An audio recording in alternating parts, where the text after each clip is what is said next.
Vaccine উদ্ভাবনে অগ্রগতি স্পষ্ট হওয়ায় করোনা ভাইরাস আর খুব বেশি দিন মহামারী আকারে থাকবে না। যুক্তরাষ্ট্রের শীর্ষ সংক্রামক রোগ বিশেষজ্ঞ ডক্টর অ্যান্থনি ফাউসি এমন মন্তব্য করেছেন। বৃহস্পতিবার যুক্তরাজ্য ভিত্তিক গবেষণা প্রতিষ্ঠান চাথাম হাউস আয়োজিত একটি অনুষ্ঠানে তিনি এ মন্তব্য করেন। তিনি বলেন, স্থানীয়ভাবে করোনা থাকলেও তা বিশ্বব্যাপী মহামারী হিসেবে থাকবে না। স্বল্প খরচে স্বাস্থ্যবিধি মেনে চলার মাধ্যমে তা মোকাবেলা করা সম্ভব হবে। মাস্ক পরা, হাত ধোয়া এবং সামাজিক দূরত্ব বজায় রাখার মাধ্যমেই তা নিয়ন্ত্রণে রাখা যাবে। টিকা উদ্ভাবনে বিশ্বজুড়ে 140টিরও বেশি গবেষণার কাজ চলছে। ইতোমধ্যে বেশ কয়েকটি চূড়ান্ত পরীক্ষার পর্যায়ে রয়েছে।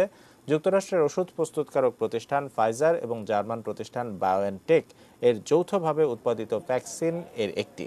তৃতীয় ধাপের পরীক্ষার প্রাথমিক ফল বিশ্লেষণ করে সোমবার ফাইজার দাবি করেছে তাদের ভ্যাকসিনটি 90% কার্যকর।